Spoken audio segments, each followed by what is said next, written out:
प्यारे विद्यार्थियों, मैं Sunil Gupta, assistant professor geography. आज हम आपको मृदा के वर्गीकरण के बारे में, दुनिया भर में कौन कौन सी मृदाएं हैं, कहाँ हैं, उनके प्रकारों के बारे में अध्ययन करेंगे। सामान्यतः मृदा का वर्गीकरण चाहे राजस्थान भारत स्तर पर हो, हमें देखने को पढ़ने को मिलता है कि लाल, पीली, लेटेराइट, पर्वतीय, मरुस्थलीय, इस प्रकार की मृदाएं।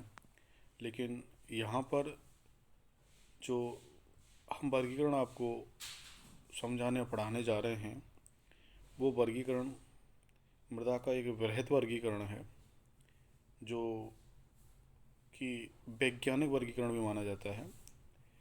ये 1975 में ऐसा प्रयास किया गया था और संयुक्त राज्य अमेरिका के मृदा सर्वेक्षण विभाग द्वारा, और इस को संक्षेप में नाम दिया गया था CSCS, यानी कि कॉम्प्रहेंसिव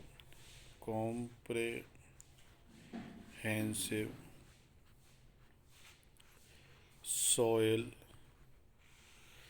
क्लासिफिकेशन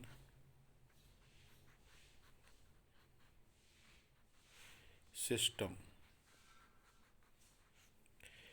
इसका मतलब इसके पहले लेटर्स को लेकर के और CSCS इसका नामकरण हुआ। तो इस प्रकार 1975 में जो ये प्रयास की शुरुआत हुई थी, वो बाद में 1990 में कुछ संशोधन किए गए थे, और इस प्रकार 11 मृदा के जो प्रकार हैं वो वैज्ञानिक ढंग से माने गए हैं। तो हालांकि मृदा के इन प्रकारों में उनकी संगठन का, उनकी परिच्छेदिकाओं का, अपक्षय निक्षालन का आदि का ध्यान रखा गया है। तो इसके जो आधारभूत कारण हैं, जो श्रेणियां जिसमें बांटी गई हैं, उसमें मृदा संगठन का ध्यान रखा है। उसकी में कुछ लाक्षणिक स्तर हैं कि नहीं हैं, लाक्षणिक संस्तर हैं कि नहीं हैं, और मृदा परिच्छेदिका का ध्यान रखा गया है कि कितना विकास हुआ है उसमें मृदा परिच्छेदिका का, और अपक्षय और निक्षालन का भी ध्यान रखा गया है। इस प्रकार ये 4 आधारभूत कारक मृदा वर्गीकरण में इनका अध्ययन किया गया है। अब हम देखते हैं कि पहला जो मृदा वर्गीकरण है वो है एंटीसॉल। एंटीसॉल सामान्यतः ये पूर्ण विकसित प्रकार की मृदा नहीं होती है, अपूर्ण होती है, और इसमें संस्तर नहीं होते हैं, संस्तर यानी लेयर नहीं होते हैं, और ये संस्तर है वो पतली परत के रूप में हमें देखने को मिलता है। ये इस मृदा संस्तर की सामान्यतः विशेषता है। इसके बाद हम दूसरा जो लेंगे वो है हिस्टोसॉल।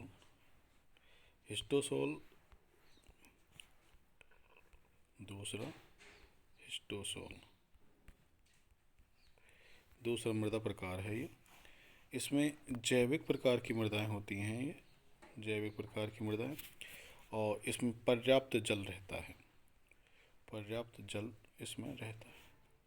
ये दलदल और पीट प्रकार की मृदाएं होती हैं, जो कि जल की पर्याप्तता को इंगित कर रही हैं, और इसमें अम्लीय मात्रा अधिक होती है, अम्ल की मात्रा इसमें अधिक होती है। इस प्रकार की जो मृदाएं हैं उनमें गोभी, गाजर, आलू आदि कंद फसलें की जा सकती हैं, और मध्य अक्षांशों में इनकी कृषि का महत्व है। तीसरी प्रकार की जो मृदा हम आपको बताएंगे वो है वर्टिसॉल। इस प्रकार की मृदा सामान्यतः हम बोलते हैं काली मृदा, जिसको रेगुर मृदा भी बोलते हैं, और इसकी जो विशेषता है कि इसमें लगभग 35% क्ले या मृतिका मिलती है। ये क्ले का मिलना, यानी कि क्ले के जो बारीक कण होते हैं और इसकी विशेषता ये होती है कि जब मृदा में नमी होती है तो ये दलदली बन जाती है, इस पर चलना मुश्किल हो जाता है। और मृदा जब शुष्क होती है तो मृदा अपने आप फट भी जाती है, यानी कि शुष्कता की स्थिति में और मृदा फट जाती है। जैसे स्वतः, जिसको बोलते हैं स्वतः जुताई, माना कि मृदा ने अपनी खुद की जुताई खुद ही कर ली हो। तो ये जो होता है ऐसा कारण, वो इसमें एक खनिज होता है मांट मोरिलोनाइट, मांट मोरिलोनाइट।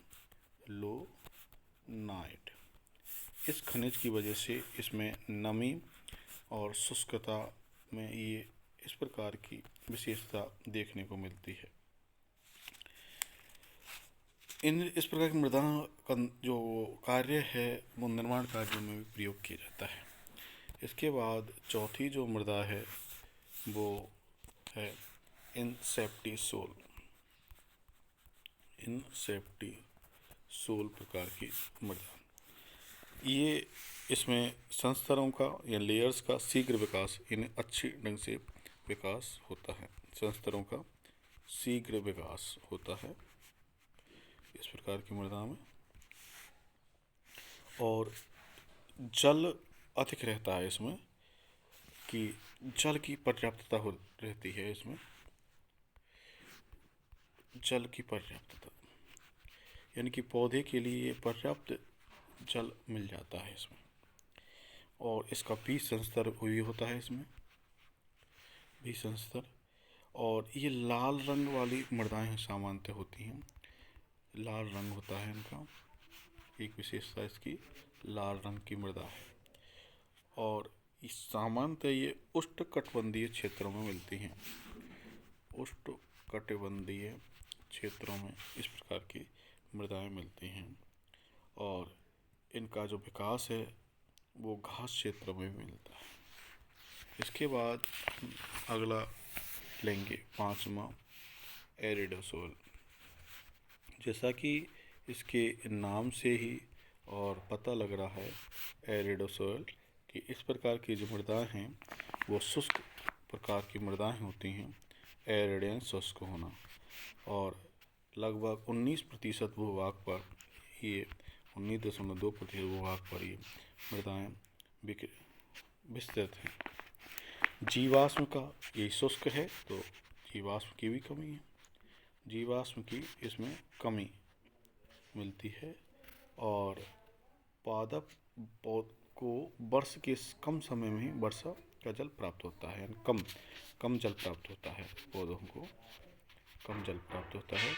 और वर्षा न्यून होती है, वर्षा न्यून यानी कम, वर्षा कम होती है। और इस प्रकार के जो क्षेत्र हैं वो सामान्यतः मरुस्थलीय प्रकार के जो क्षेत्र हैं, चाहे वो थार का रेगिस्तान हो, गोबी हो, सहारा हो, इस प्रकार के क्षेत्रों में मिलती हैं। जिसमें गोबी मरुस्थल मंगोलिया चीन का है, वहाँ पर ऐसी विशेषताएं मिलती हैं। इसमें कैल्शियम, जिप्सम तथा लवणीय खनिजों की पर्याप्तता होती है। कैल्शियम, जिप्सम जैसे खनिजों की पर्याप्तता मिलती है। इसके बाद हम छठवां जो मृदा प्रकार है वो पढ़ेंगे मोलिसोल।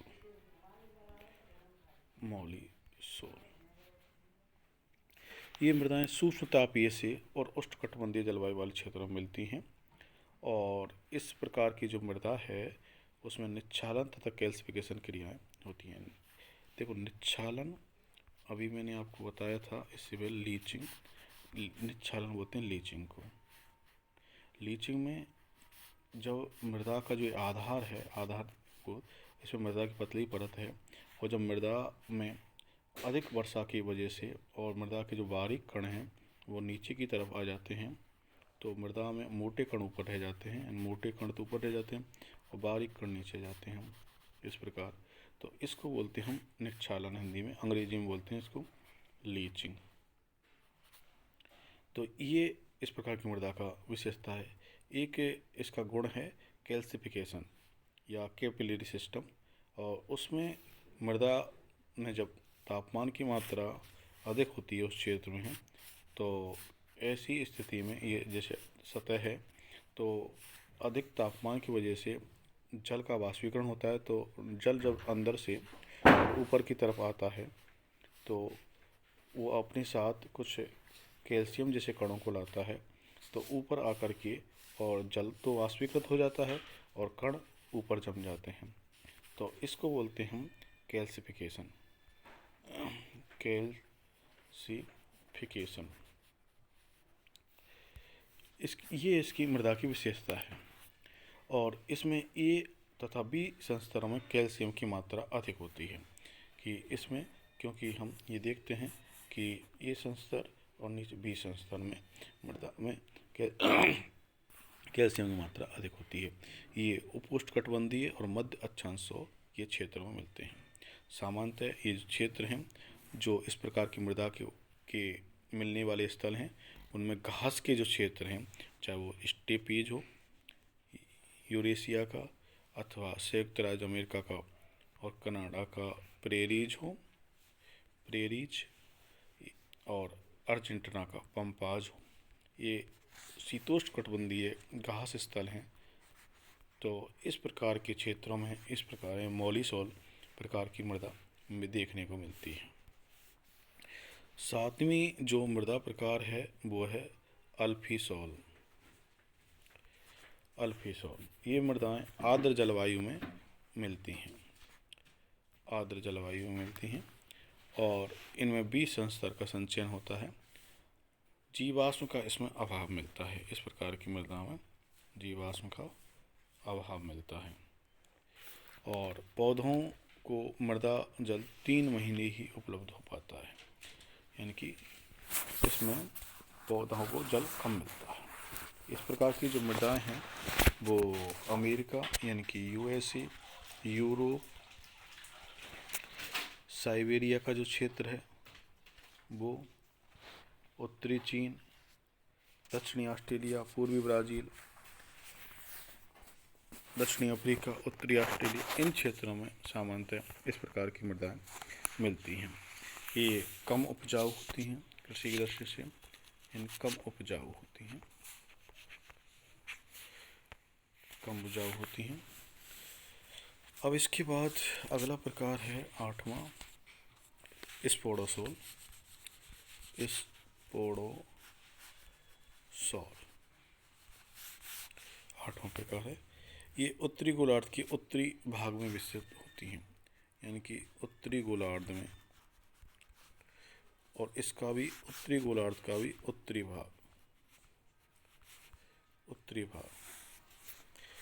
और इसमें ए संस्तर का रंग धूसर होता है, यानी ग्रे कलर का। अम्ल की अधिकता होती है, अम्लीय होती हैं, इसका मतलब ये मृदा, और पोषक तत्व और जीवाश्म की कमी होती है। पोषक तत्व और जीवाश्म की कमी होती है। इसके बाद अगला 9वां अल्टीसॉल प्रकार की मृदा। ये मृदाएं उपोष्ण और शुष्क क्षेत्रों में मिलती हैं और इनका निर्माण मुख्यतः वनाच्छादित क्षेत्र में होता है। रंग इनका पीला और भूरा होता है और ये मुख्यतः यूएसए, चीन, बोलीविया, दक्षिणी ब्राज़ील, भारत, म्यांमार में भी इस प्रकार की मृदाएं मिलती हैं। 10वीं प्रकार है जो मृदा का वो है ऑक्सीसोल। ये अपक्षैत और पुरानी प्रकार की मृदाएं हैं और ये उष्णकटिबंधीय क्षेत्रों में मुख्यतः इस प्रकार की मृदाएं देखने को मिलती हैं। इनमें जैविक संस्तर युक्त ओ अच्छी अवस्था में मिलता है। इसमें खनिजों की अत्यधिकता होती है। खनिज पर्याप्त मात्रा में मिलते हैं, जैसे लौह ऑक्साइड, एल्यूमिनियम, काओलिनाइड्स आदि अवत्र मात्रा में मिलते हैं। दोमट एवं मृत्तिका के कण भी प्रचुर मात्रा में मिलते हैं इसमें। दोमट और मृत्तिका के कण, क्ले कण इसमें मिलते हैं। और ये जो मृदाएं हैं वो भूमध्य रेखीय और उष्णकटिबंधीय उपोष्णकटिबंधीय भागों में सर्वाधिक विकसित हुई हैं। ये लाल, पीली और पीली भूरी इस प्रकार की मृदाएं का रंग मिलता है।